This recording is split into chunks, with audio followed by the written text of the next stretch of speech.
नमस्कार, आप देख रहे हैं काल चक्र। मैं हूं दिव्या अग्रवाल और मेरे साथ हैं प्रश्न कुंडली विशेषज्ञ पंडित सुरेश पांडे जी।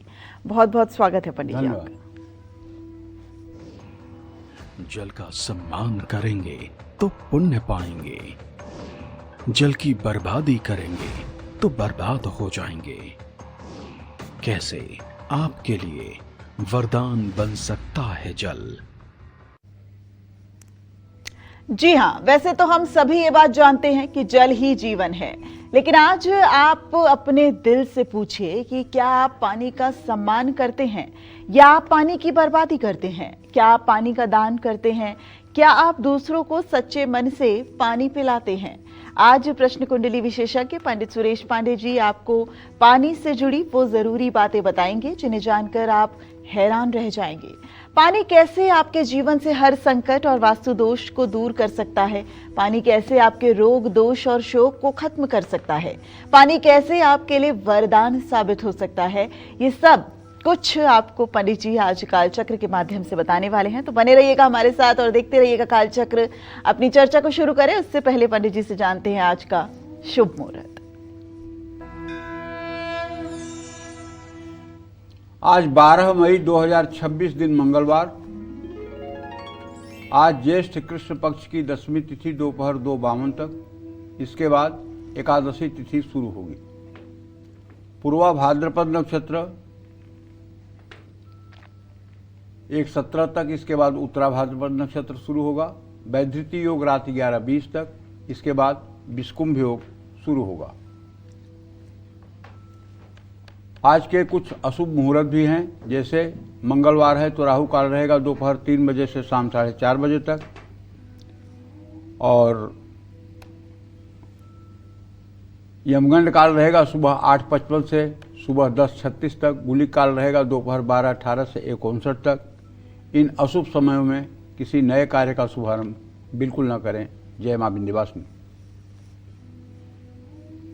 तो चलिए पानी से जुड़ी अपनी खास चर्चा की शुरुआत करते हैं और सबसे पहले जानते हैं पंडित जी से कि पंडित जी, पानी का शास्त्रों में क्या महत्व है और पानी का किन ग्रहों के साथ कनेक्शन है? सबसे पहले दर्शकों को ये बताइए। 5 तत्व से ही ये पूरा संसार है। क्षिति जल पावक गगन समीर। पृथ्वी तत्व, आकाश तत्व, जल तत्व, भूमि तत्व, अग्नि तत्व। बिना इन 5 तत्वों के कल्पना के इस सृष्टि में कुछ भी नहीं हो सकता। चाहे मानव का शरीर हो और चाहे पशु पक्षी वनस्पतियां हों और चाहे कोई भी दृश्य अदृश्य जगत की कोई वस्तु हो, ये 5 तत्वों के बिना सब अपूर्ण हैं। सब में 5 तत्व समाये हुए हैं। और सृष्टि का जब लय भी होता है, सृष्टि का जब अंत होता है, तो इन्हीं 5 तत्वों में ही समाहित होता है। या तो अग्नि में समाहित हो जाएगा, या तो जल में समाहित हो जाएगा, या तो वायु में समाहित हो जाएगा, या तो भूमि में समाहित हो जाएगा, या तो आकाश में समाहित हो जाएगा। इन्हीं 5 में उदय और इन्हीं 5 में विलय, अस्त, ये दोनों बातें हैं। और ये 5 तत्व की 5 चीजें, न कोई कम है न कोई ज्यादा, सबका अपने आप में महत्व है दिव्या। ये शरीर भी हमारा पंचभूत है। जब जलाया जाता है तो अग्नि तत्व में मिल जाता है, वायु तत्व में मिल जाता है, पृथ्वी तत्व में मिल जाता है, जल तत्व में मिल जाता है, वायु तत्व में मिल जाता है। इस तरह से उसमें जल, पानी एक घटक है, 5 में से एक घटक है और बड़ा इंपॉर्टेंस है इसका जीवन में। जैसे जल को सनातन धर्म में बहुत ही पवित्र माना गया है। शुद्ध जल से जहां हम कई तरह के रोग से बच जाते हैं, वहीं पवित्र जल से हमारा तन मन निर्मल हो जाता है। पुराणों के अनुसार धरती पर जल का भार धरती से 10 गुना ज्यादा है। जल की व्युत्पत्ति वायु से हुई मानी जाती है। जल भी वायु का एक रूप है। अगर आपको ये बात मेरी सच न लग रही हो कि जल वायु का एक रूप है, तो आप देख लीजिए ना पानी को रासायनिक परिभाषा में कहते हैं H2O। H2O। अगर हाइड्रोजन और ऑक्सीजन गैस को आप मिला करके एक पाइपलाइन से एक गिलास पर रख दीजिए तो वहाँ आपको पानी गिरता हुआ दिखाई देगा। मतलब इस वायु से जल बन गया। वैज्ञानिक मायने भी, वैज्ञानिक मायने में हाइड्रोजन और ऑक्सीजन दोनों को आप मिला दीजिए तो H2O पानी बन जाएगा। एक सिलेंडर आप हाइड्रोजन का लीजिए, एक ऑक्सीजन का, और दोनों को एक मिक्सचर करके एक पाइपलाइन से ले आइए तो वो पानी बन जाएगा। तो कहने का मतलब कि वायु से जल का निर्माण होता है, ये बात समझनी चाहिए। जल सकारात्मक और नकारात्मक दोनों तरह की ऊर्जाओं को सोखता है। यही कारण है कि जल को मंत्र से अभिमंत्रित करने की क्रिया की जाती है। शरीर का जल तत्व ही आपको शक्तिशाली और दिव्य बनाता है। जल मुख्य रूप से चंद्रमा और शुक्र से संबंध रखता है। कुछ मात्रा में इसका संबंध मंगल से भी होता है। जल का सही प्रयोग करके चंद्रमा और शुक्र दोनों ग्रहों को ठीक किया जा सकता है। जल का अगर सही प्रयोग न किया जाए तो दोनों ही ग्रह बुरा परिणाम दे सकते हैं। जय मां विंध्यवासिनी। हमारे शास्त्र और पुराणों में पानी की बर्बादी को लेकर क्या कहा गया है? अगर आप भी पानी की बर्बादी करते हैं तो आपको कौन सी मुश्किलों का सामना करना पड़ सकता है? आइए जानते हैं पंडित जी से। पंडित जी, कई बार हम ना चाहते हुए भी पानी की बर्बादी कर देते हैं, तो वो भी क्या पाप माना जाएगा? लोगों के अंदर या तो जीवन शास्त्र न जानने की बात है, और या तो लोग मानसिक रूप से बीमार हैं। एक बीमारी होती है लोगों को, छूत की बीमारी, समझी? छूत की बीमारी जिनको होती है, शुद्धता अशुद्धता की बीमारी। जैसे कोई आपके घर में आया, सोफे पर बैठ गया, तो उसके जाते ही पोंछा लेकर के सोफे को पोंछने लगेंगे। ओसीडी कि हाँ, और कि कोई आया आपका गेट का हैंडल छू लिया तो तुरंत हैंडल को पोंछा ले जाकर पोंछने लगेंगे। कोई आया आपके घर में टहल दिया तो हर जगह पोंछा लगाने लगेंगे। बार बार हाथ धोएंगे, बार बार नहाएंगे। ठीक है, मतलब हद तो यहाँ तक है। एक सच्ची घटना तुम्हें बता रहा हूँ, रोहिणी की घटना है दिल्ली की। एक महिला को अपने बाथरूम में पीरियड हो गया। अच्छा। तो उसने समझा कि ये तो मेरा बाथरूम ही अशुद्ध हो गया, अब उस बाथरूम में वो जाए ना। उसके नीचे किराए पर एक लड़का रहता था जो नौकरी करने 8 बजे जाता था और फिर रात को 8 बजे आता था। उसके घर की उसने डुप्लीकेट चाबी बनवाई और उसके घर में जा कर के बाथरूम करती थी, नहाती थी और फिर ताला बंद करके आ जाती थी। ये क्रम लगभग 6-7 महीने 8 महीने चला। एक दिन वो लड़का 8 बजे निकला तो घर से, लेकिन 9 बजे वापस आ गया। उसको शक हो और जब नहीं, सबको कुछ नहीं हुआ अच्छा, था, ऐसे ही स्वाभाविक। जब उसने दरवाजा बंद अंदर से बंद देखा, खटखटाया तो ये महारानी निकली तो रोने लगी। तो बोला क्या बात है? तो बोली भैया मैं आपका बाथरूम 7-8 महीने से यूज कर रही हूँ, लेकिन मैंने आपका कोई सामान नहीं छुआ है। उसने कहा हाँ, 8 महीने से मेरा कोई सामान तो नहीं गायब हुआ है। ये बात तो आप सत्य कह रही हैं, तो आप ऐसा क्यों करती हैं? तब उन्होंने बताया। तो ऐसी भी ओसीडी की बीमारी होती है। ऐसे जो पेशेंट मेरे पास आते हैं उनको तो मैं सीधे कहता हूँ भैया लाजपत नगर में विभांस हॉस्पिटल है, वहाँ मनोरोग के बहुत अच्छे डॉक्टर हैं, वहाँ जाकर के आप अपना इलाज करवाइए। हाँ, और वहाँ जाकर इलाज करवाइए, उससे लाभ होगा। या भगवान शिव का एक मंत्र है, ओम जूम सह। इस मंत्र को श्वास पर 1 घंटे सुबह 1 घंटे शाम जपिए तो 100 दिनों के अंदर परिवर्तन आपको दिखाई देगा। तो एक प्रकार का पानी को खराब करना मनोरोग भी है। और जो लोग पानी को बर्बाद करते हैं वो लोग अपनी ज़िंदगी में कभी खुशहाल नहीं रहते हैं। पानी कहता है मुझे बहाओ, मैं निकल लूँगा कहीं न कहीं से, लेकिन जब मैं तुम्हें बहाऊँगा तो तुम निकल नहीं पाओगे। तो इसलिए पानी की बर्बादी नहीं करनी चाहिए। यहाँ तक कि अगर घर का कोई नल बूंद बूंद करके पानी टपकाता हो बंद करने के बाद भी, तो उसका तुरंत रिपेयर करवाना चाहिए। ये भी अशुभ और वास्तु के हिसाब से बहुत ही नकारात्मक प्रभाव देने वाली चीज़ है। तो वास्तुशास्त्र के अनुसार जिस घर में नलों में व्यर्थ पानी टपकता रहता है उस घर में हमेशा ही धन का अभाव बना रहता है। नल से व्यर्थ टपकते पानी की आवाज़ उस घर के आभा मंडल को भी प्रभावित करती है।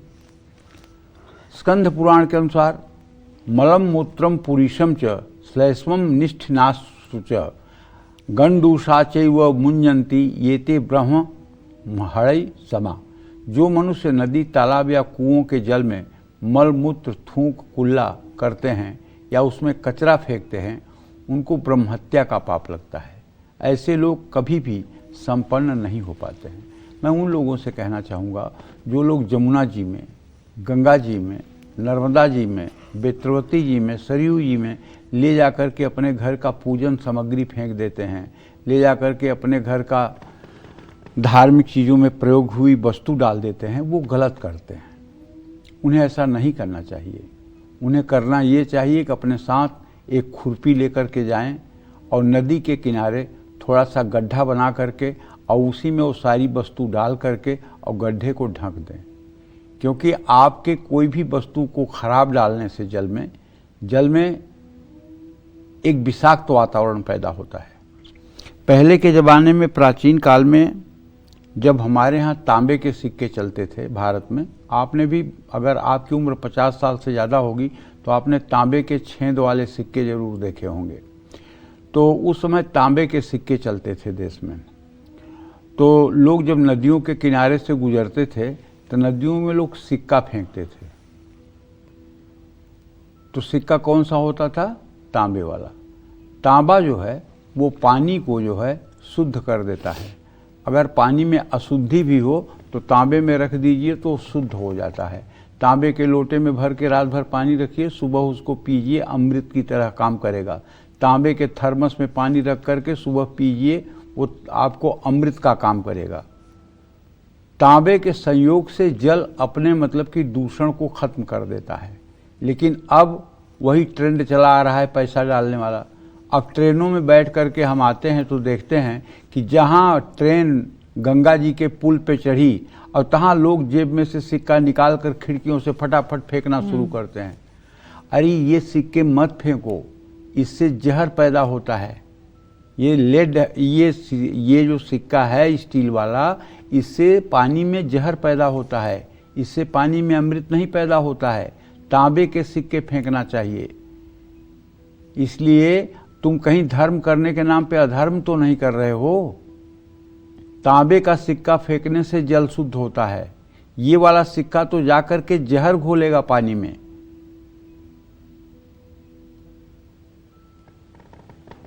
जहां से गंगा जी निकलती हैं वहां से 5 किलोमीटर की दूरी पर एक डैम है।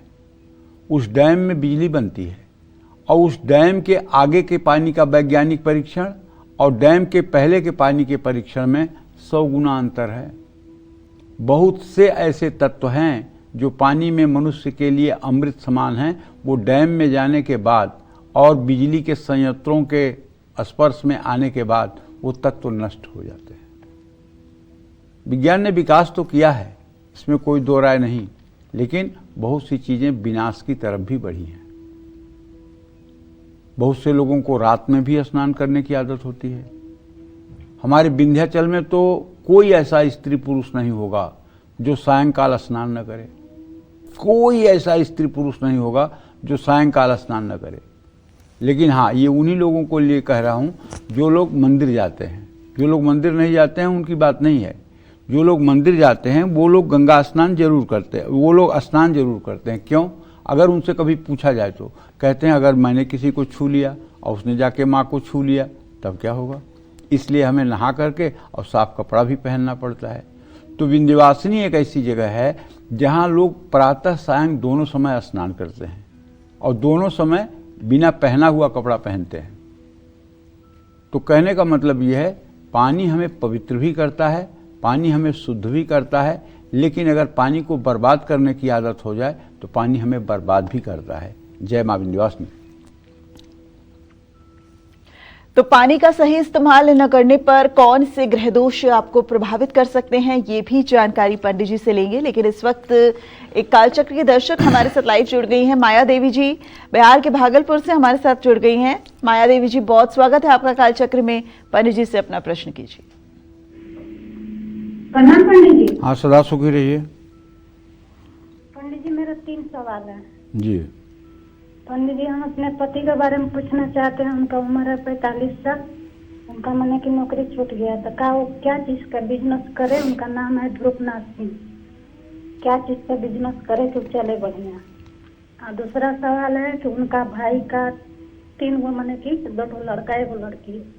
वो लड़की का हम लोग शादी लगाए हैं, लेकिन वो लड़की लड़का के बात सुनती है और शादी करने से इनकार करती है। हम लोग को बहुत परेशान करते हैं पंडित जी, और उसका माता पिता दोनों डेथ कर गए। हम ही लोग देखभाल करते हैं। हम लोग बहुत परेशान है पंडित जी, हम लोग की इज्जत का पूरा नाश के रखी है। क्या करे उसके लिए? वो लड़की का जल्दी उस लड़का से शादी हो जाए। और तीसरा सवाल है पंडित जी, हम लोग कमाते बहुत है, लेकिन हम लोग के पास धन नहीं बचता है। कर्जा हम पर बढ़ते बढ़ते जा रहा है, कर्जे नहीं कम हो रहा है। क्या करे इसके लिए आप ये बताइए। वो लड़की का नाम है छोटी। चलिए, पहले प्रश्न का उत्तर तो ये है कि आप अपने पति से कहिए कि वो कुछ अब नौकरी छोड़ करके व्यवसाय करें, और व्यवसाय में शुक्र की स्थिति पड़ रही है। आप अपने पति से कहें कि वो आलू प्याज के थोक व्यवसाय करें, आलू प्याज का थोक व्यवसाय करें। थोक माने ट्रक के ट्रक आलू प्याज खरीद करके बेचे, तो इससे उनकी आर्थिक स्थिति बहुत अच्छी हो सकती है। खान पान से संबंधित कोई भी वस्तु का अगर व्यापार करेंगे तो उसमें कभी नुकसान नहीं होगा। दूसरी बात, अगर नौकरी चाहेंगे करना तो अभी अच्छी नौकरी मिलने का संकेत नहीं मिल रहा है।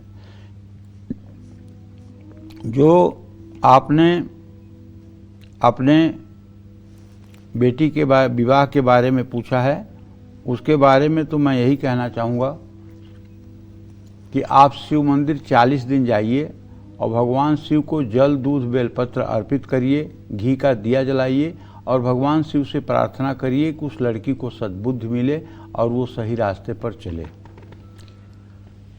और कमाई होने के बावजूद भी खर्चा नहीं मतलब कि पूरा हो पा रहा है और सेविंग्स नहीं हो पा रही है, तो देखिए इसके लिए तो हमारे शास्त्रों में कई उपाय है। एक तो उपाय आपके लिए सबसे सरल वाला बताता हूँ। आप शुक्रवार के दिन वैभव लक्ष्मी का व्रत करिए और 4 बजे शाम वैभव लक्ष्मी की पूजा करिए। वैभव लक्ष्मी व्रत कथा की किताब पढ़िए और पंजीरी, फल, ये सब प्रसाद लोगों में बांटिए। ये शुक्रवार के दिन वैभव लक्ष्मी का व्रत किया जाता है। 16 शुक्रवार या 21 शुक्रवार या 11 शुक्रवार इसको करना चाहिए। और उसके बाद 7 सुहागन स्त्रियों को कुछ खिलाना चाहिए, जैसे खीर, पूरी, हलवा, और उन्हें कुछ सुहाग की सामग्री भी देना चाहिए। अगर आप ये व्रत 4 बार कर लें 16-16 की संख्या में, तो निश्चित रूप से आपके घर में लक्ष्मी की कृपा हो जाएगी। जय मां विंध्यवासिनी। चलिए, आज कालचक्र में हम पानी को लेकर बड़ी दिलचस्प चर्चा कर रहे हैं। तो अब बात करते हैं कि जो लोग पानी का सही इस्तेमाल करते हैं उन पर कौन से ग्रह मेहरबान होते हैं।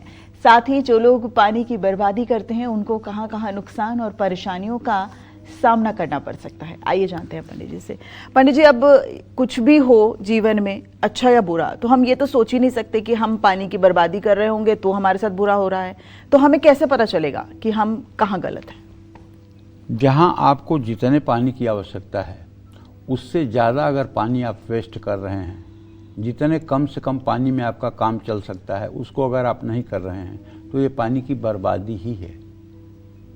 शावर खुला छोड़ करके और आप शावर से बगल में हैं, नहा भी नहीं रहे हैं और शावर चल रहा है।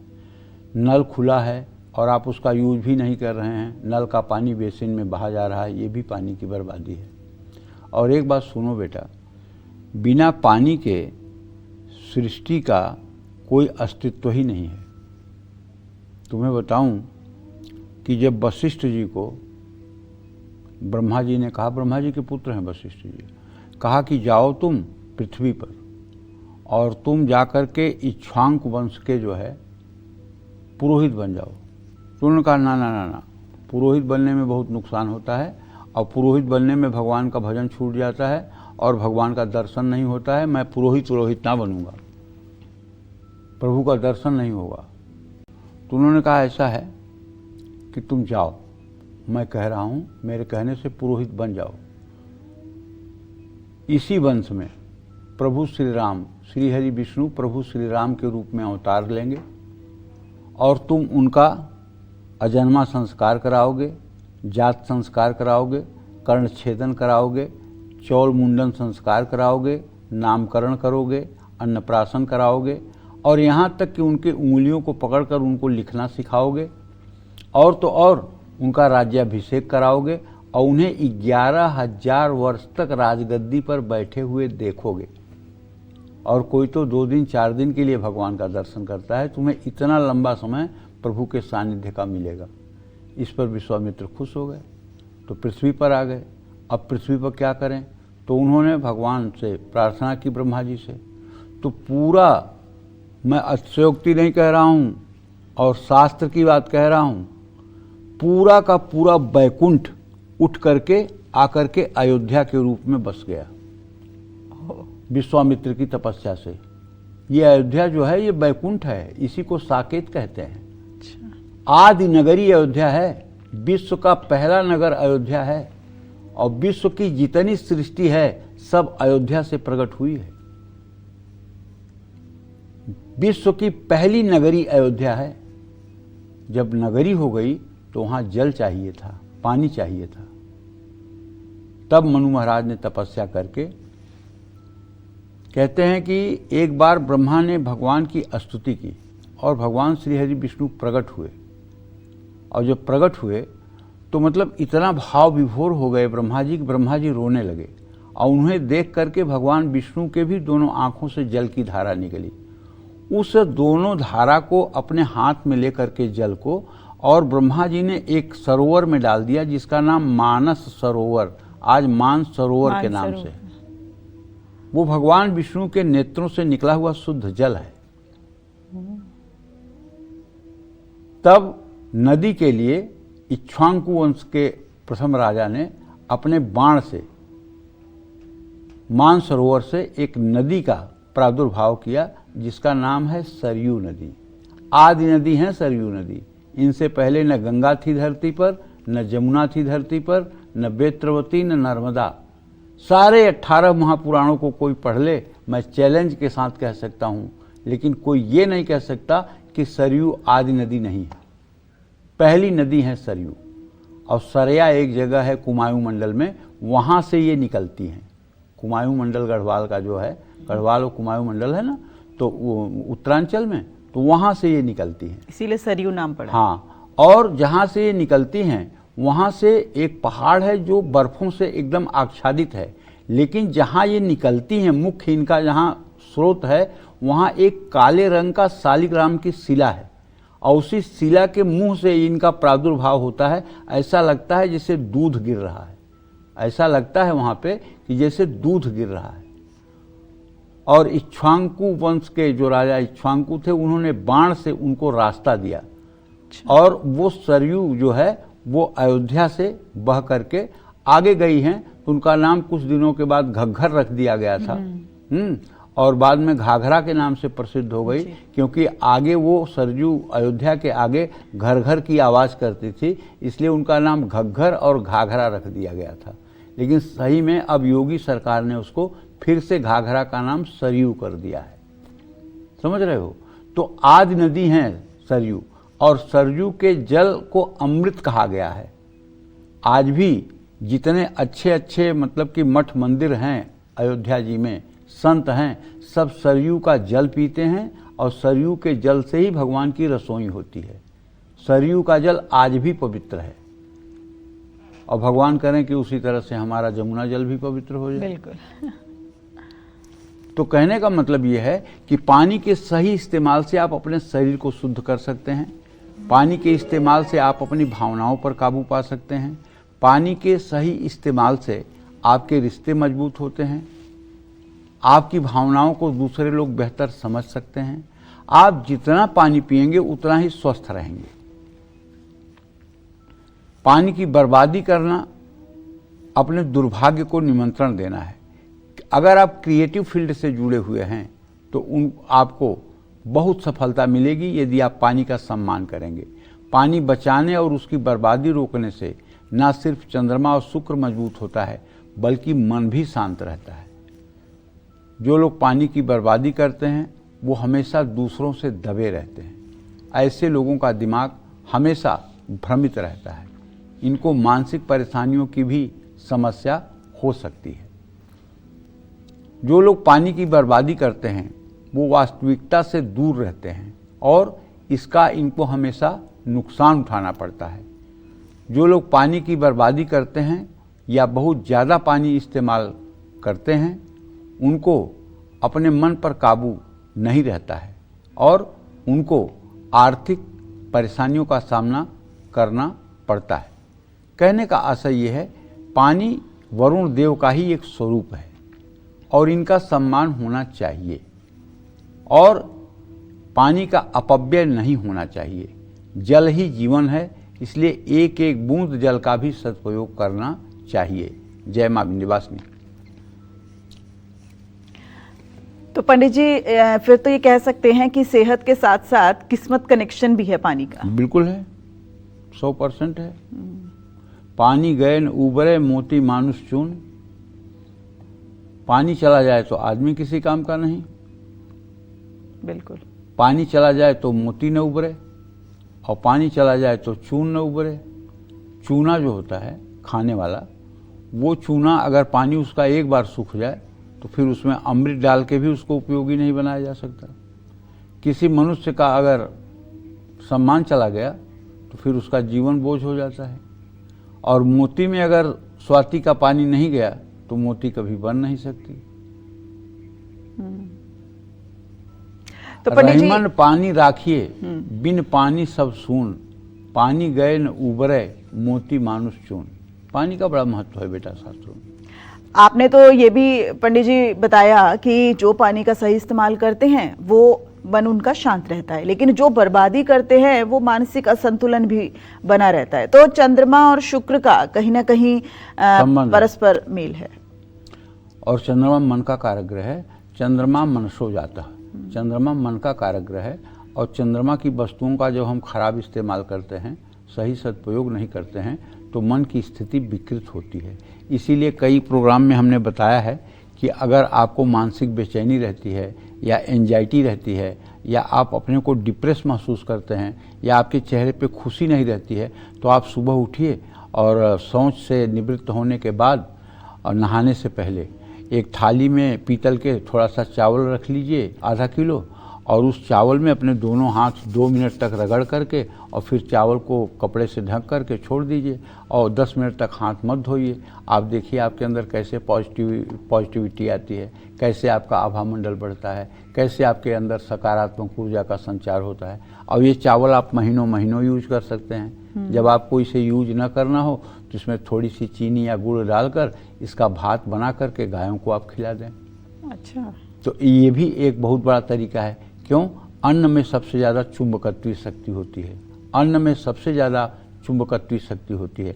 अन्नाद भवंत पर्जन्यः दन्न संभव। अन्न से ही पूरी सृष्टि की रचना हुई है। अन्न के बिना सृष्टि की कल्पना नहीं की जा सकती है।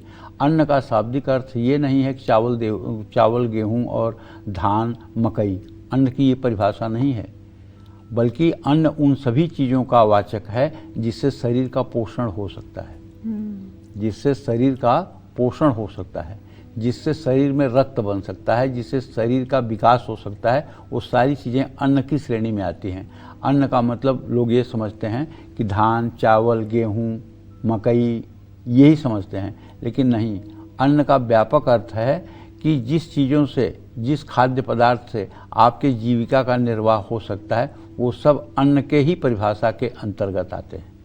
तो पंडित जी, एकादशी के दिन चावल ना खाना, उसके पीछे भी वजह कहीं ना कहीं क्या पानी या चंद्रमा से ही जुड़ी हुई है?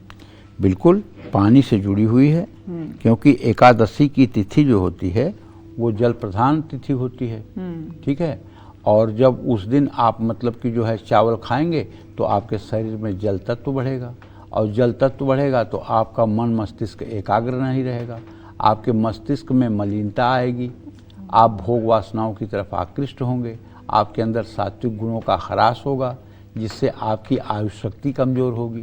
तो इसलिए एकादशी के दिन शास्त्रों में चावल खाने का निषेध किया गया है। बहुत सुंदर।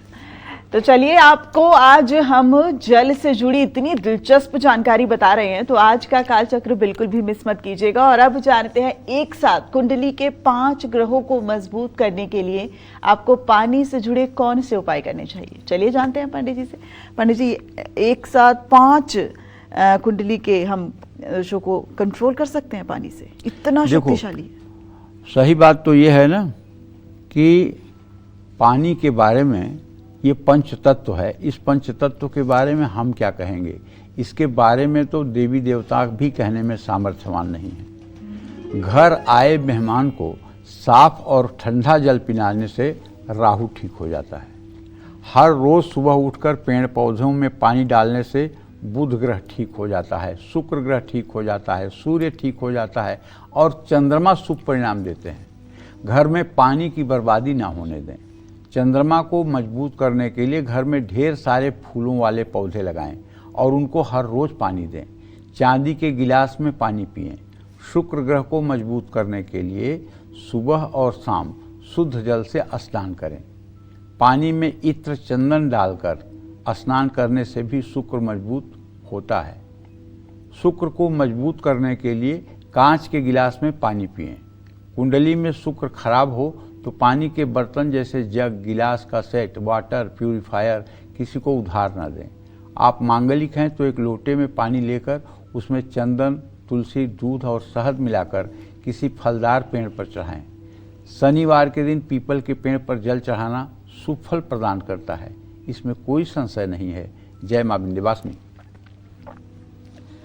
तो आयुर्वेद में जल को लेकर क्या कहा गया है ये भी आपको बताएंगे, लेकिन इस वक्त कालचक्र के एक दर्शक हमारे साथ जुड़ गए हैं। प्यार के समस्तीपुर से विनय जी हमारे साथ जुड़ गए हैं। विनय जी, बहुत स्वागत है आपका कालचक्र में। पंडित जी से अपना सवाल कीजिए। हाँ, सदा सुखी रहिए। हाँ सर, मेरा जन्म तिथि जो है 14 जून 1969 है जी। और मैं तो आपसे इतना जुड़ा हुआ हूँ कि अब मैं ये आपसे आशीर्वाद चाहता हूँ कि आपका एक बार दर्शन हो, कि बहुत सारा क्वेश्चन है उससे बात करेंगे। अभी तत्काल मेरा 2 क्वेश्चन है, जमीनी से संबंधित 2 क्वेश्चन है। एक मेरे परनानी की 2 बहन है, उसका कुछ जमीन है, तो वो जमीन हमारे परनानी के नाम से ही है, तो उसमें कुछ केस लड़ना पड़ेगा, तो वो लड़े कि नहीं लड़े ये भी बताइए। और दूसरा है कि हमारे घर से सटे पश्चिम जो है सो कुछ जमीन है घराड़ी का, वो हमको मिलना है, कैसे मिलेगा, इसका कुछ उपाय बताइए। पहले प्रश्न का उत्तर तो ये है कि चाहे जितना मुकदमा लड़िए उसमें आपको सफलता नहीं मिलेगी। अच्छा, वो जमीन आपको मिलने वाली नहीं है। बेमतलब कानूनी दांव पेच में पलट कर फंस करके और 50 साल की उम्र में अपनी ज़िंदगी बर्बाद मत करिए, ठीक है। मेरा स्पष्ट सुझाव है कि उसमें आपको सफलता नहीं मिलने वाली है, बल्कि दुश्मनी मिल जाएगी। खामखा घर बैठे बैठाए अपने दिमाग का टेंशन अगर बढ़ाना चाहते हैं और अपनी ज़िंदगी का सुख चैन ख़त्म करना चाहते हैं तो मतलब कि जाइए आप कानूनबाजी करिए। दूसरी बात है, जो आपके घर के विनय जी पश्चिम तरफ आपने कहा है कि ज़मीन है, उसे लेना चाहते हैं, तो चंद्रमा से चतुर्थ भाव का स्वामी शुक्र शनि के साथ इत्तिसाल है। अगर उसके लिए आप प्रयास करेंगे तो 2028 में, अभी तो नहीं, लेकिन 2028 में फरवरी के बाद आपको सफलता मिल सकती है। 2028 फरवरी के बाद आपको सफलता मिल सकती है। उसके लिए अभी बहुत ज़्यादा हाय तौबा करने की ज़रूरत नहीं है और वो ज़मीन आपको मिल जाए। इसके लिए अगर आप कुछ उपाय करना चाहें तो मैं तो कहूँगा कि किसी शनिवार से शुरू करके और 100 दिनों तक लगातार शाम को सुंदरकांड का पाठ कर दीजिए, हनुमान जी की पूजा कर दीजिए, तो निश्चित रूप से आपकी मनोकामना पूरी हो जाएगी। जय मां विंध्यवासिनी। पानी कैसे आपके उज्जवल भविष्य की कहानी लिख सकता है? पानी कैसे आपके लिए वरदान साबित हो सकता है? पानी कैसे सूर्यदेव और चंद्रमा को मजबूत कर सकता है? आइए जानते हैं। बताइए पंडित जी, आपने तो पानी के मायने ही बदल दिए। सूर्य को मजबूत करने के लिए आप सुबह तांबे के 1 लोटे में जल भरकर, अगर आपकी सामर्थ्य हो तो उसमें रोली डाल लीजिए, चंदन डाल लीजिए, लाल फूल डाल लीजिए, साबुत चावल डाल लीजिए, इसको अक्षत कहते हैं, और 3 बार में सूर्य को अर्घ दीजिए और कहिए ओम ब्रह्म स्वरूपिणे सूर्य नारायणाय नमः। अगर ये 3 बार का अर्घ्य आप उगते हुए सूर्य को देते हैं तो मैं पूरे दावे और विश्वास के साथ कह सकता हूं, आपके अंदर कभी हीन भावना जन्म नहीं लेगी। बहुत बड़ी बात है। संसार में दुख और सुख न हो ऐसा कभी हो नहीं सकता, और दुख में आप न पिघल जाएं ऐसा भी बहुत कम होता है। लेकिन सूर्य को नित्य अर्घ देने वाला और सूर्य की उपासना करने वाला, सूर्य के मंत्रों का जप करने वाला कभी आत्मबल से कमजोर नहीं होता। चाहे जितनी भी घोर आपदा आ जाए, लेकिन उसका धैर्य हिमालय पर्वत की तरह अडिग रहता है। उन्हीं लोगों के लिए कहा गया है, सच है विपत्ति जब आती है, कायर को ही दहलाती है। सूरमा नहीं विचलित होते, क्षण एक नहीं धीरज खोते। कांटों में राह बनाते हैं, विघ्नों को गले लगाते हैं। तो जो लोग नित्य प्रातः सूर्य की उपासना करते हैं और भगवान सूर्य देव को जल अर्पित करते हैं, गायत्री मंत्र का जप करते हैं, नाड़ी शोधन प्राणायाम करते हैं, ऐसे लोगों के बारे में कोई क्या कहेगा। ऐसे लोग इस धराधाम पर साक्षात देव स्वरूप हैं, देव स्वरूप हैं, इसमें कोई संशय नहीं। अगर कोई व्यक्ति प्रातः सायं सूर्य को अर्घ देना शुरू करे, प्रातः सायं गायत्री मंत्र का जप करना शुरू करे, अपने घर में प्रातः सायं गायत्री के मंत्रों के द्वारा हवन करना शुरू करे, तो मैं दावे के साथ कहता हूं, कुधान्य न खाए, किसी प्रकार का तामसी भोजन न करे, कोई अनैतिक आचरण न करे, तो ज्यादा से ज्यादा 3 वर्ष के अंदर वह व्यक्ति उच्च कोटि का मानव हो जाता है। घर में धन का अभाव है तो उत्तर पूर्व दिशा के बीच में एक लोटे में गंगा जल हर समय रखना चाहिए। मुख्य द्वार पर जल का पात्र रखने से नकारात्मक ऊर्जा घर में प्रवेश नहीं कर पाती है। कुंडली में कमजोर चंद्रमा को मजबूत करने के लिए लोगों के लिए प्याऊ लगवाना चाहिए। घर की छत पर पंछियों के लिए दाना पानी की व्यवस्था करनी चाहिए। ये सारी व्यवस्थाएं ऐसी हैं जो जीवन में ग्रहों को मजबूत करती हैं और आप एक सुखी और सफल जीवन की तरफ अग्रसर होते हैं। जय मां विंध्यवासिनी। तो क्या आप जानते हैं बारिश का पानी भी हमारी सेहत के लिए कितना जरूरी और उपयोगी है? ये बताएंगे पंडित जी आपको, लेकिन इस वक्त कालचक्र के एक दर्शक हमारे साथ जुड़ गए हैं। पटना से हमारे साथ डीएन मिश्रा जी जुड़ गए हैं। डीएन मिश्रा जी, बहुत स्वागत है आपका कालचक्र में, और अपना सवाल कीजिए पंडित जी से। पंडित जी प्रणाम। हाँ, सुखी रहिए भैया साहब। पंडित जी, मेरा लड़का का जन्मदिन है 25 जुलाई 2003 जी। ये साहब दिल्ली में तैयारी कर रहा है सिविल सर्विस का। इसको कुछ कर पाएगा या कि नहीं कर पाएगा? सारी दुनिया हंस रही है हमारे ऊपर, हम तो पैसा देते जा रहे हैं। पंडित जी थोड़ा बताइए कि कुछ कर पाएगा कि नहीं कर पाएगा। मंगल जो है स्वराशिष्ट है, सूर्य उच्च का है। आप बिल्कुल दुनिया के हंसने पर मत जाइए। आप अपना ठीक ढंग से निर्वाह कर रहे हैं और बच्चे के अंदर टैलेंट है, तैयारी में उसे सफलता भी मिलेगी। आप बिल्कुल चिंता न करें। बस बेटे से एक बात कह दें कि वो सूर्य के वैदिक मंत्र का, थोड़ी सी पढ़ाई भले कम करनी पड़े, लेकिन सूर्य के वैदिक मंत्र का 10 माला नित्य जप कर लिया करे। अगर वो सूर्य के वैदिक मंत्र का 1 साल तक लगातार 10 माला जप कर लेगा तो आप मुझसे ताम्रपत्र लिखवा लीजिए कि आपका बेटा जिस नौकरी में चाहेगा उसी में उसे सफलता मिलेगी। और सूर्य का वैदिक मंत्र है, ओम आकृष्णेन रजसा वर्तमानो निवेशयन्न मृतं मृत्यंच हिरण्येन सविता रथेन देवो याति भुवनानि पश्यन्न। ये गूगल पे भी मंत्र मिल जाएगा और धार्मिक पुस्तकों में भी मिल जाएगा। ये सूर्य का वैदिक मंत्र है। इस मंत्र को अगर वो रोज सूर्य को अर्घ दे करके और 10 माला रुद्राक्ष की माला पर जप करेंगे तो सद्यः माने तुरंत उन्हें 31 दिनों के अंदर अपने अंदर जो चमत्कार और चमत्कारिक परिवर्तन दिखाई देगा, उससे वो इतना सरप्राइज होंगे जिसकी कोई सीमा नहीं। और जो भी विषय एक बार पढ़ेंगे वो दिमाग में जिंदगी भर के लिए आ जाएगा।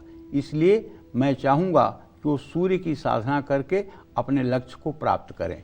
रही बात दुनिया की, तो दुनिया देखिए क्या क्या कहती है। जब मैं बचपन में पंडिताई करता था तो मेरे मित्र जो क्लास फेलो होते थे वो कहते थे, अरे यार सुरेश, तू पढ़ने में इतने अच्छे थे, तू अगर थोड़ा सा और पढ़ लिया होता तो तू वकील बन जाता, नहीं तो देखो अपने साथी सब टीचर बने हुए हैं, तुम भी टीचर बन जाते। ये क्या कर रहे हो? अरे नहीं, ठीक है, भगवान का काम कर रहा हूँ, चलो कोई बात नहीं। अच्छा चलो ठीक है।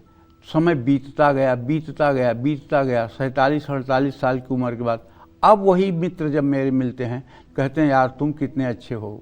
मैं अपने पोते पोतियों को दिखाता हूँ टीवी पर कि देखो ये मेरे साथ पढ़ते थे और तुम अभी भी एक्टिव हो, अभी भी काम कर रहे हो, हमें रिटायर हुए 5 साल हो गया। तो ये दुनिया है, इसकी परिभाषा बदलती है। आप दुनिया के कहने में ना आएँ, दुनिया के हंसने में ना आएँ, आप अपने लक्ष्य पर चलते रहें, अपने खून पर विश्वास करें, बेटा अच्छा करेगा। और हाँ, अगर आप बेटे को कुछ देना चाहते हैं तो मैं आपसे एक आग्रह करूं, 1 घंटे सुबह 1 घंटे शाम, सिर्फ 2 घंटे, 1 घंटे सुबह 1 घंटे शाम, नहा करके शुद्ध हो करके पूजा स्थान में बैठ करके 1 घंटे सीताराम सुबह करिए, 1 घंटे सीताराम शाम को करिए और प्रभु श्री राम की छवि अपने मन में धारण करिए। और जब 16 महीने हो जाए तो प्रभु श्री राम से एक दिन प्रार्थना करिए कि हे प्रभु, ये जो मैंने तप किया है ना, ये मेरे बेटे के भाग्योदय के लिए आप लगा दीजिए। आप विश्वास करिए 16 महीने में आपके बेटे की ज़िंदगी में चमत्कार हो जाएगा। उसकी ज़िंदगी में वो होगा जिसकी आपने कभी कल्पना नहीं की होगी। देखिए, 12 पुत्र पिता के धर में, खेती उपजई अपने कर में। पिता के पुण्य से ही पुत्र का उत्थान होता है, ये बात परम सत्य है। अगर पिता धर्मात्मा नहीं है तो पुत्र कितना भी योग्य हो, लेकिन वो जिंदगी की ऊंचाइयों को नहीं छू सकता। और जिसके पिता ने ईमानदारी से धनोपार्जन करके बच्चे की परवरिश की है और लोक परोपकार और परोपकार की कल्याण की कामना से काम किया है, उसके बेटे को कोई अंडर एस्टिमेट नहीं कर सकता। मेरी माताजी मेरे पिताजी से रोज झगड़ा करती थी कि अमुक आदमी ने अपने बेटे के लिए खेत लिखा लिया, अमुक आदमी ने अपने बेटे के लिए पक्का घर बना दिया, तुमने क्या किया हमारे बेटों के लिए, तुमने क्या किया? तो पिताजी अपना पढ़ते रहते थे। जब थक जाते थे सुनते सुनते तो कहते थे, अच्छा तो एक दिन देख लेना मैंने क्या किया है। क्या देख लूँगी? देख लेना एक दिन मैंने क्या किया है। और आज भगवान की कृपा से हम दोनों भाई अपने जीवन से पूर्ण रूपेण संतुष्ट हैं। तो कहने का मतलब यह है कि जो लोग भी चाहते हों कि हमारा बेटा उत्थान करे, उन सभी लोगों से हाथ जोड़ के कहना चाहता हूं, ईमानदारी के पैसे से बच्चे की परवरिश करें और खुद पुण्य और परोपकार के कार्य करें। नेकी करके भूल जाएं, दूसरों के साथ अच्छा करें। अगर आप दूसरों के साथ अच्छा करेंगे तो आपके संतान के साथ भगवान अच्छा करेंगे। जय मां विंध्यवासिनी। इसीलिए तो हम कहते हैं कि कालचक्र देखना बिल्कुल मत भूलिएगा, चूंकि ये जो आशीर्वचन पंडित जी देते हैं हमारे सामने खुद ही ये प्रेरणा स्रोत के तौर पर विराजमान है। चलिए, पानी को लेकर जो दिलचस्प चर्चा है उसको आगे बढ़ाते हैं। बात करते हैं आयुर्वेद में पानी का क्या महत्व है, साथ ही बारिश का पानी और उबला पानी कैसे हमारी सेहत और किस्मत दोनों के लिए अच्छा है। आइए जानते हैं, बताइए पंडित जी। अब देखिए, बारिश के पानी को जमीन पर गिरने से पहले ही किसी साफ बर्तन में अगर इकट्ठा कर लिया जाए। हम लोग जब गांव में रहते थे ना तो कच्चे घर होते थे, तो जो मतलब कि पानी होता था वो ऐसे नालियों से गिरता था, क्योंकि वो खपरैल होता था तो खपरैल में नालियां बनी होती थी, तो उसके माध्यम से पानी धार की तरह गिरता था। तो वहाँ हम लोग पीतल की परात लगा देते थे। परात समझ रहे हैं ना, बड़ा वाला बर्तन पीतल का, तो उसमें पानी इकट्ठा होता था। फिर उस पानी को बोतल में भर के घर में रखा जाता था, उसको शुभ माना जाता था। बारिश का पानी सबसे अच्छा जल माना जाता है। पहली बारिश के बाद पहली बारिश का पानी नहीं लेना चाहिए। दूसरी बारिश का पानी सबसे शुद्ध माना जाता है। पहली बारिश के पानी में जल में वायुमंडल और आकाश में फैले प्रदूषण का प्रभाव होता है। जमीन पर गिरने के बाद बारिश के पानी का इस्तेमाल न करें, क्योंकि इस जल में कई तरह की अशुद्धियां मिल जाती हैं। बारिश के पानी के बाद दूसरा सबसे शुद्ध जल जमीन से ही निकला हुआ पानी है। इसके बाद प्रदूषण रहित स्थानों में बहने वाले झरने के जल को शुद्ध माना गया। जानते हैं, हमारे यहाँ एक बात बताऊंगा, आप बड़ा आश्चर्य मानोगे कि ये कैसे कह रहे हैं। गंगा और यमुना के बारे में कहा गया है कि सावन और भादों के महीने में जैसे स्त्रियां पीरियड होती हैं, वैसे ये गंगा जो है रजस्वला होती हैं। गंगा और यमुना रजस्वला होती हैं सावन और भादों के महीने में। सावन और भादों के महीने में स्नान नहीं, दर्शन करना चाहिए। क्यों? क्योंकि उस समय हर जगह का पानी बह करके गंगा और यमुना में चलता है, तो उस समय जो गंगा का शुद्धत्व है अपने आप में, उसमें कमी आती है और यमुना के शुद्धत्व में कमी आती है। भवेद रजस्वला मतलब श्रावण और भादों के महीने में, 2 महीने में। तो भैया आजकल शुद्ध जल मिलने बहुत मुश्किल हैं। ऐसे में पानी को उबाल कर और ठंडा करने के बाद आप उसका सेवन करें तो आपको शुद्ध जल और गुणकारी पानी मिल जाएगा। उबालने से पानी स्वच्छ हो जाता है, उसमें जो भी बैक्टीरियाज हैं वो सब मर जाते हैं। उबला हुआ पानी वात, पित्त, कफ तीनों दोषों को शांत करता है। उबला हुआ पानी हल्का पाचक और जठराग्नि को बढ़ाने वाला होता है। जरूरत से ज़्यादा पानी पीना भी सेहत के लिए हानिकारक है। जरूरत से ज़्यादा पानी पीने से जठराग्नि यानी पाचक अग्नि कमज़ोर हो जाती है, जो नाभि पर होती है। दिन के समय सूर्य की रोशनी में और रात के समय चंद्रमा की रोशनी में रखा गया जल हंसोदक या अंशुदक कहलाता है। ये जल अमृत के समान उपयोगी होता है। इस प्रकार का जल शरीर के अंदर जमी स्निग्ध यानी चिकनाई और 3 दोषों को शांत करता है। इस तरह का जल शक्ति और बुद्धि को बढ़ाता है, बुढ़ापे में रोगों को रोकता है। ऐसा जल शीतल होता है और पचने में बहुत आसान होता है। जय मां विंध्यवासिनी। अच्छा पंडित जी, मैंने बहुत सारे लोगों को देखा है कि जब भोजन की थाली आती है तो वो पानी का एक ग्लास जरूर रखते हैं। कुछ तो भोग लगाने के लिए रखते हैं, लेकिन थोड़ा थोड़ा पानी वो खाने के बीच में पीते रहते हैं। वो ठीक है? क्योंकि कहा जाता है कि उस वक्त तो आपकी पेट की अग्नि जल रही होती है, तो उस वक्त भोजन करते समय जल ग्रहण नहीं करना चाहिए। भोजन करने के बाद, भोजन करते हुए तब आप जल ग्रहण कर सकते हैं जब आपका निवाला अटक रहा हो। अच्छा, ठीक है। या भोजन करने के बाद आपको केवल 1-2 घूंट पानी पीना चाहिए, क्योंकि आपकी जो जठराग्नि है अगर वहाँ ढेर सारा पानी पड़ गया तो वो मंद हो जाती है और खाना फिर वहाँ मतलब कि जो है ठीक से डाइजेस्ट नहीं हो पाता है, भोजन डाइजेस्ट नहीं हो पाता है।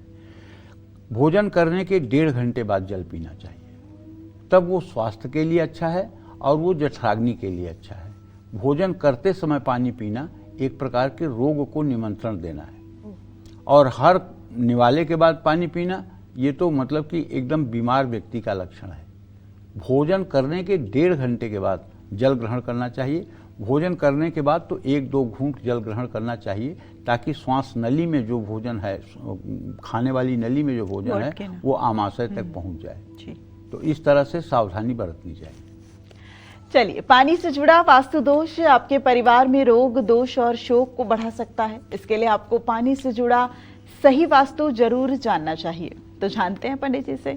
पंडित जी बताइए, कौन सा हो सही वास्तु? देखिए, घर या घर के बाहर हैंडपंप, पानी की टंकी हमेशा आपको नॉर्थ ईस्ट में ईशान कोण में ही रखना चाहिए।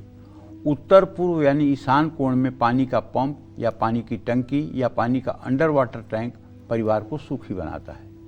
पश्चिम दिशा में जल स्रोत होने से घर के पुरुष रोगी होते हैं, उनको पेट और जननेंद्रिय संबंधित पीड़ा हो सकती है। कुआं, हैंडपंप, पानी की टंकी घर के ठीक पूर्व भाग में हो तो ऐश्वर्य की वृद्धि होती है।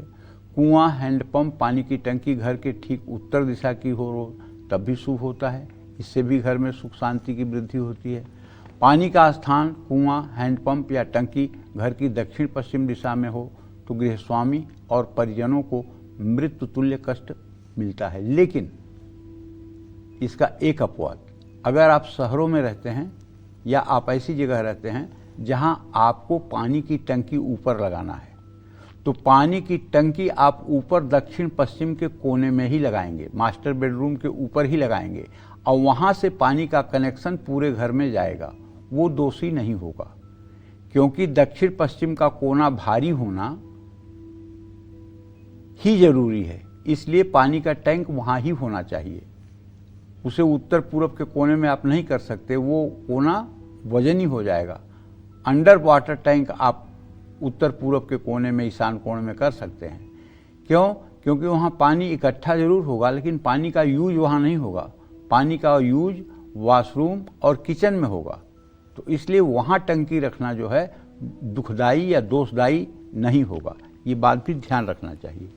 उत्तर पश्चिम दिशा में घर का जल स्रोत होने पर विरोधी बढ़ते हैं।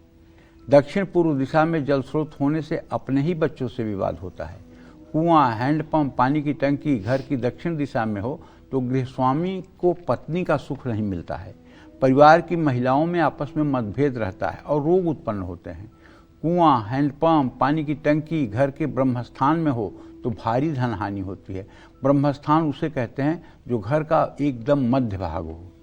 तो इस तरह से सावधानी पूर्वक वास्तु दोष का भी ध्यान रखते हुए हमें निर्णय लेना चाहिए। जय मां विंध्यवासिनी। तो चलिए, अब आप को जो बात पंडित जी बताने वाले हैं उसको एक बार अपने घर में जरूर जांच लीजिएगा कि आपके घर से पानी की निकासी यानी कि पानी का जो एग्जिट है वो किस दिशा में हो रहा है। उसका भी आपके जीवन पर चूंकि शुभ और अशुभ प्रभाव पड़ता है। ऐसे में अब पंडित जी से जानते हैं कि किस दिशा में पानी की निकासी शुभ होती है। पंडित जी, कौन सी दिशा में? अब को लोग तो सोच भी नहीं सकते कि पानी का जो एग्जिट है वो भी परेशानी खड़ी कर सकता है। देखो दिव्या, बहुत बार मैंने कार्यक्रम में बताया है कि ये धरती पूर्व और उत्तर की तरफ ढाल पर है और दक्षिण और पश्चिम की तरफ ऊंचाई पर है। तो इसलिए प्रकृति के द्वारा हर नदियां पूर्व और उत्तर की तरफ बहती हैं। ठीक है, तो इसलिए हमारे घर के भी पानी की निकास दिशा जो है पूर्व और उत्तर ही होनी चाहिए। अच्छा। आपके घर के पानी की निकासी किस दिशा में हो रही है उसका भी आपके जीवन पर शुभ और अशुभ प्रभाव पड़ रहा है। अभी मैं आपको बता रहा हूं कि जल की निकासी की शुभता, जिस घर का व्यर्थ पानी उत्तर पूर्व दिशा की ओर बहकर बाहर की ओर जाता है, ऐसे घर में रहने वालों को वैभव और संतान सुख की प्राप्ति होती है। जिस घर का पानी पूर्व की ओर बह जाता है, ऐसे घर में रहने वाले सेहतमंद होते हैं। ऐसा घर पुरुषों के लिए शुभ होता है। जिस घर में पानी उत्तर की ओर बहकर बाहर जाता है, ऐसे घर में रहने वालों का मान सम्मान बढ़ता है। लेकिन यही पानी अगर दक्षिण और पश्चिम दिशा की तरफ बढ़ेगा तो दुर्भाग्य को न्योता दे देगा। ध्यान रखिएगा। इसलिए पश्चिम और दक्षिण दिशा में जल निकासी का स्रोत नहीं होना चाहिए। जय मां विंध्यवासिनी। तो किस दिशा में पानी की निकासी शुभ होती है ये बात तो पंडित जी ने आपको बता दी, लेकिन अब बात करते हैं उन दिशाओं की जहां पानी की निकासी अशुभ या दुर्भाग्य को बढ़ाने वाली मानी गई है। पंडित जी, वो कौन सी दिशा होती है जब पानी की निकासी उस दिशा से हो तो अशुभ? देखो, मैं तो हजारों बार आप लोगों को बता चुका हूँ, एक बार फिर बता रहा हूँ। पानी की निकासी अशुभ और दुर्भाग्य को बढ़ाने वाली भी मानी जाती है। ये जानिए आप, जिस घर का पानी दक्षिण दिशा की ओर बह करके जाता है, ऐसा घर वहाँ रहने वाली महिलाओं के लिए अशुभ साबित होता है। जिस घर का पानी दक्षिण पश्चिम दिशा से बाहर बहता है, वहाँ रहने वाले सदस्यों की अकाल मृत्यु होती है या मृत्यु तुल्य कष्ट मिलते हैं। जिस घर का पानी पश्चिम की ओर बह करके निकलता है, वहाँ रहने वालों का ऐश्वर्य नष्ट होता है। जिस घर में पानी उत्तर पश्चिम की ओर से बाहर बह जाता है, ऐसे घर में रहने वालों के विरोधी और शत्रु बहुत होते हैं। ऐसे घर में रहने वालों को हमेशा कोई ना कोई संकट विरोधियों के कारण लगा रहता है। जिस घर का पानी दक्षिण पूर्व दिशा में बाहर की ओर जाता है, ऐसा घर संतान के लिए शुभ नहीं होता है। जय मां विंध्यवासिनी।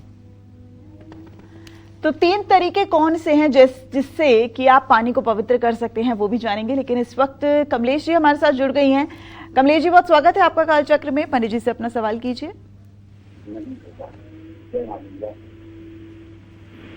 तो 3 तरीके कौन से हैं जिससे टीवी सुनेंगे? ये कई बार हम अपने कार्यक्रम के माध्यम से कहते हैं कि जो भी कॉलर जो है वो हमें फोन करता है वो अपने टीवी की आवाज को बिल्कुल धीरे कर ले, नहीं तो वो आप हमारी आवाज नहीं सुन पाएंगे। तो चलिए 3 तरीके जानते हैं कि कैसे आप पानी को पवित्र कर सकते हैं। बताइए पंडित जी, कैसे कर सकते हैं? पवित्र जल का बहुत बड़ा महत्व है। पवित्र जल 3 तरह के होते हैं। पहला भाव से, यानी जल को अपनी भावनाओं से पवित्र करना। जैसे हम जल के प्रति अच्छी भावना रखें और उसे देव समझकर सबसे पहले उसे देवताओं को अर्पित करने के बाद फिर हम जल को ग्रहण करें, तो फिर उसके गुण और धर्म में पवित्रता शामिल हो जाती है। जल को पवित्र करने का दूसरा तरीका है मंत्र से। विशेष मंत्रों के जप से भी हम जल को पवित्र करते हैं। जल को पवित्र करने का तीसरा तरीका है तांबे और तुलसी से। जल को तांबे के लोटे में या तांबे के पात्र में रखकर और तुलसी का पत्ता डालें तो जल पवित्र हो जाता है। ऐसा करने से जल पवित्र हो जाएगा। इस जल को घर में छिड़कने से, इस जल को ग्रहण करने से लाभ मिलेगा। तांबे के लोटे में तुलसी का पत्ता डले हुए जल से आचमन करने से मन, मस्तिष्क और हृदय निर्मल हो जाता है। एक उपाय ऐसा बताऊंगा, यदि आपके घर में भगवान शालिग्राम हैं, शालिग्राम गंडकी नदी में मिलते हैं, स्वयंभू हैं, ये वृंदा के श्राप से वो पत्थर हो गए थे भगवान विष्णु, और वो गंडकी नदी जो नेपाल में है उसी में मिलते हैं। अगर आपके पास शालिग्राम की शिला है तो शालिग्राम की शिला पर दक्षिणावर्ती शंख में जल भर करके या गंगा जल भर करके और आप पुरुष सूक्त के 16 मंत्रों से शालिग्राम का अभिषेक करिए और तुलसी का पत्ता चढ़ाइए और वही तुलसी का पत्ता और जल आप ग्रहण कर लीजिए। मैं दौड़ के साथ कहता हूँ, आपकी कभी अकाल मृत्यु नहीं हो सकती, आपकी कभी दुर्घटना नहीं हो सकती और आप शतायु होंगे होंगे होंगे। जो चरणामृत का सेवन करता है नित्य, भगवान श्री हरि विष्णु के चरणामृत का सेवन करता है, उसे रोग शोक कभी प्रभावित नहीं कर पाते हैं।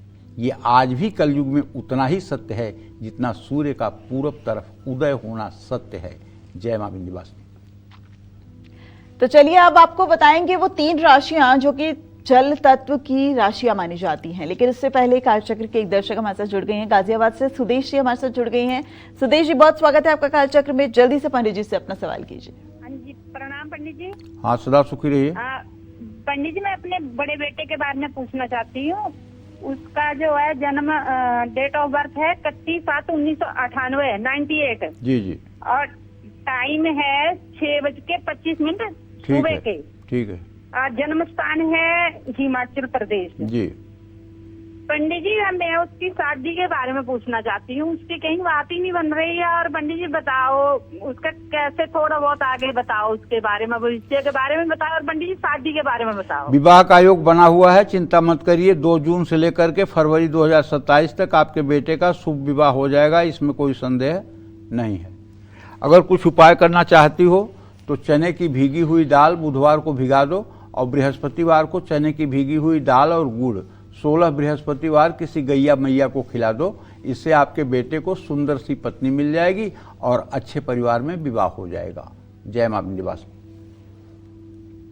तो चलिए अपनी चर्चा पर वापस लौटते हैं और बात कौन सी 3 राशियां अब आपको बताने वाले हैं। जल तत्व की राशियां मानी गई हैं, साथ ही जल तत्व होने से इन राशियों के जीवन में क्या प्रभाव पड़ता है, आइए जानते हैं। बताइए पंडित जी, कौन सी हैं वो 3 राशियां? कर्क, वृश्चिक और मीन। अच्छा। ये तीनों जल तत्व की प्रधान राशियां हैं। तो उसका क्या मतलब? उसका मतलब ये होता है कि जल तत्व की जो राशि होती है उसमें जल तत्व की प्रमुखता होती है। ठीक है। और जल तत्व की पहली राशि कर्क है, इसका स्वामी ग्रह चंद्रमा है। इस राशि का एक कमजोर पक्ष भावुकता है। इस राशि का वैवाहिक जीवन या प्रेम का जीवन बहुत अच्छा नहीं होता है। जल तत्व की राशि कर्क राशि वालों को भगवान शिव की उपासना करनी चाहिए। जल तत्व की दूसरी राशि वृश्चिक है। इस राशि का स्वामी मंगल है। इस राशि का चंद्रमा बहुत कमजोर होता है। वृश्चिक राशि वालों को हनुमान चालीसा का पाठ करना चाहिए। जल तत्व की तीसरी राशि मीन राशि है। इसका राशि स्वामी बृहस्पति हैं। इस राशि वालों को केले के पेड़ में जल अर्पित करना चाहिए। जिन लोगों की भी जल तत्व की राशि है उनको सावन के महीने में रुद्राभिषेक जरूर करना चाहिए। जय मां विंध्यवासिनी। तो चलिए अब इस वक्त कालचक्र के एक दर्शक हमारे साथ जुड़ गए हैं। गोविंद जी हमारे साथ राजस्थान से जुड़ गए हैं। गोविंद जी, बहुत स्वागत है आपका कालचक्र में। पंडित जी से अपना प्रश्न कीजिए। सीताराम पंडित जी। हाँ, सीता रहिए। सीताराम। पंडित जी, मेरा नाम गोविंद जोशी है। मेरी डेट ऑफ बर्थ है 20/10/1975। जी जी। पंडित जी, मैं मानसिक तौर से अभी काफी परेशान हूँ। एक तो जमीन का मुद्दा है, उस मुद्दे को लेकर के। दूसरा मेरा स्वास्थ्य और रोजगार। मैं काफी समय से बेरोजगार हूँ, मानसिक तौर से काफी परेशान रहता हूँ। देखिए, मैं आपको एक बात बताना चाहूंगा कि आपको चाहिए कि आप नित्य ओम संग सनश्चराय नमः इस मंत्र का 10 माला जप कम से कम 1 वर्ष तक करें। जमीन के मामले में भी आपको सफलता मिलेगी और आपकी मानसिक अशांति भी दूर होगी। मानसिक रूप से प्रसन्न रहने के लिए आपको प्रातःकाल सूर्य को अर्घ्य देना चाहिए, जल देना चाहिए 3 बार में। और दूसरी बात, जितना हो सके कम से कम 108 बार, अधिक से अधिक 324 बार गायत्री मंत्र का भी उच्चारण करना चाहिए। दूसरी बात, नकारात्मक विचारों को मन में स्थान न दें। जब भी मन में नकारात्मक विचार आएं तो 10 प्रकार के सकारात्मक विचार जबरदस्ती अपने मन में लाएं। दूसरी बात, अपने सद्ग्रंथों का नित्य स्वाध्याय करें। रामायण, गीता, श्रीमद् भागवत महापुराण, देवी भागवत, शिव पुराण, भक्तमाल की किताब, कोई न कोई धार्मिक शास्त्र का आधे घंटे 1 घंटे रोज अध्ययन की प्रक्रिया शुरू करें। इससे आपके मन की हताशा, निराशा, कुंठा और जीवन के प्रति नकारात्मक विचार सब दूर हो जाएंगे और आप सफलता की सीढ़ियों पर धीरे धीरे चढ़ना शुरू कर देंगे। अभी घबराओ मत, 51 साल के हुए हो, अभी ज़िंदगी में बहुत कुछ कर सकते हो। बस नकारात्मक सोच से बाहर निकलने की ज़रूरत है और ये उपाय आपको नकारात्मक सोच से बाहर निकाल देंगे। जय मां विंध्यवासिनी। क्यों हमारे शास्त्रों में जलदान को महादान कहा गया है? साथ ही किस दिन जल का दान करने से आपको ज्यादा लाभ मिल सकता है? आइए जानते हैं पंडित जी से। पंडित जी, जल का दान किस स्वरूप में किया जा सकता है? अग्नि और जल दोनों में जल को ज्यादा महत्व दिया गया है। नारद पुराण कहता है कि अन्न और जल के समान दूसरा कोई दान न हुआ है न होगा। जलदान तत्काल संतुष्ट करने वाला है, इसलिए ब्रह्मवादी मनुष्यों ने जलदान को अन्नदान से श्रेष्ठ बताया है। जलदान पापों का नाश करने वाला है। नारद पुराण में यह भी कहा गया है कि जो स्वयं या दूसरे के द्वारा तालाब बनवाता है उसके पुण्य की संख्या बताना असंभव है। जो मनुष्य अपनी क्षमता अनुसार पानी की व्यवस्था लोगों के लिए कराता है उसे पुण्य की प्राप्ति होती है। हमारे धर्म में जल के महत्व को समझाने वाले कुछ व्रत और त्यौहार भी हैं, जैसे ज्येष्ठ माह, गर्मी का महीना। इस महीने में भीषण गर्मी के कारण जल स्रोत सूख जाते हैं। ज्येष्ठ माह में गंगा दशहरा, निर्जला एकादशी जैसे त्यौहार आते हैं जो हमें जल बचाने का संदेश देते हैं। निर्जला एकादशी पर तो देश भर में लोग जल का दान करते हैं। जय मां विंध्यवासिनी। तो आज हमारे दर्शकों को इतनी दिलचस्प और खास जानकारी देने के लिए पंडित जी आपका बहुत बहुत शुक्रिया। धन्यवाद। उम्मीद करते हैं आपको आज का हमारा विषय बहुत पसंद आया होगा। कल फिर एक नए विषय और आपकी परेशानियों को दूर करने के लिए ढेरों उपाय लेकर हम आएंगे पंडित सुरेश पांडे जी के साथ। तब तक कालचक्र की पूरी टीम को दीजिए इजाजत। देश दुनिया की तमाम खबरों के लिए देखते रहिए News 24। नमस्कार।